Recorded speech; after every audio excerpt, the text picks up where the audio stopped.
Hey, what's going on, guys? K-Dog's Kennel coming back at you with another episode of Kennel Bits.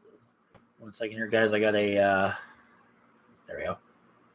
Usually I try to do these without bringing up anything, but I didn't, because I want to get some little bit of clarification on these. But in this episode of Kennel Bits, guys, we look back upon two legendary referees who we lost this past week, both within a couple of days of each other. Which kind of was a gut punch to me, being a 40-year-old wrestling fan. I knew these two very, very well. That being Dave Hebner, the twin brother of Earl Hebner, and of course Tim White. Both have passed away. So obviously Dave. I'm going to start with Dave because Dave was the first one to pass away.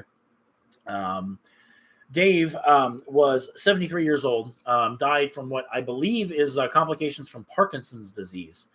Died this past, I believe it was Friday.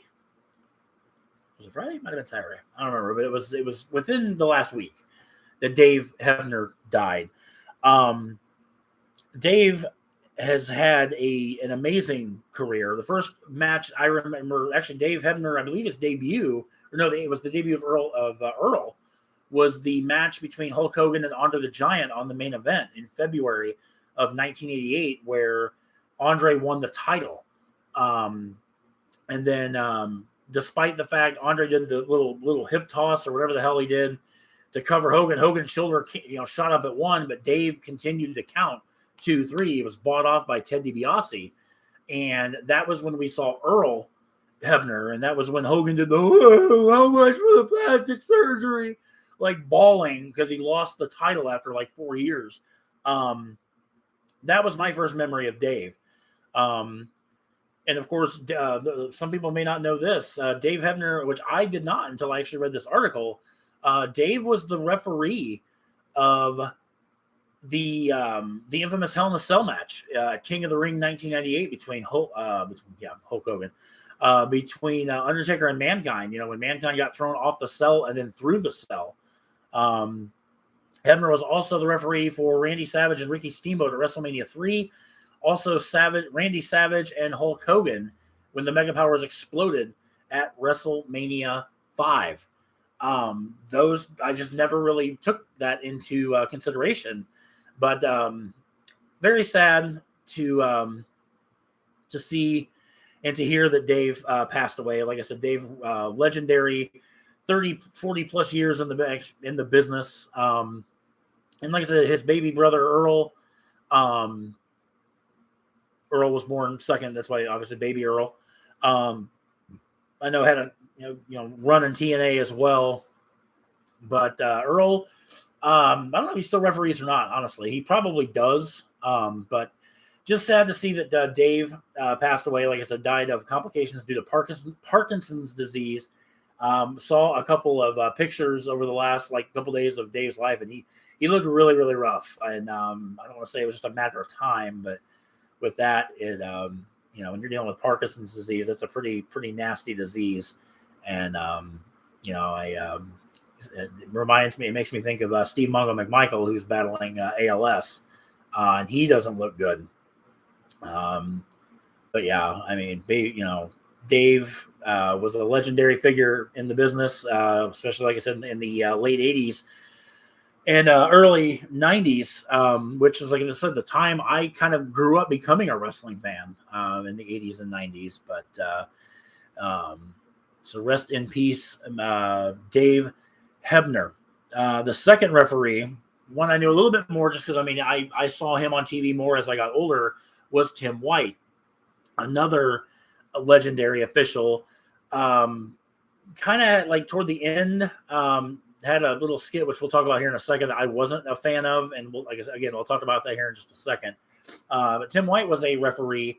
Tim actually got legitimately hurt in it was a Judgment Day in 2002. He was the referee for the Triple H Chris Jericho Hell in a Cell match, and he got knocked off of the apron and went shoulder first into the cell and legit fucked his shoulder all up.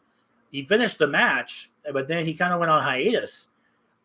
He tried to come back a couple years later. He was the referee for the, I think it was the Jericho Christian match at WrestleMania 20. And during the final 3 count, he re-injured that very same shoulder, which caused him to retire. It caused him to hang it up, per se, which then prompted, Tim White would actually be gone for about 1.5 years. And then Josh Matthews went to the Friendly Tap, which was a bar in Cumberland, Rhode Island, that Tim White actually legitimately owned. They always said that Friendly Tap was in Connecticut, but I think they said that to kind of draw away like the fans, so they wouldn't like bombard the place with.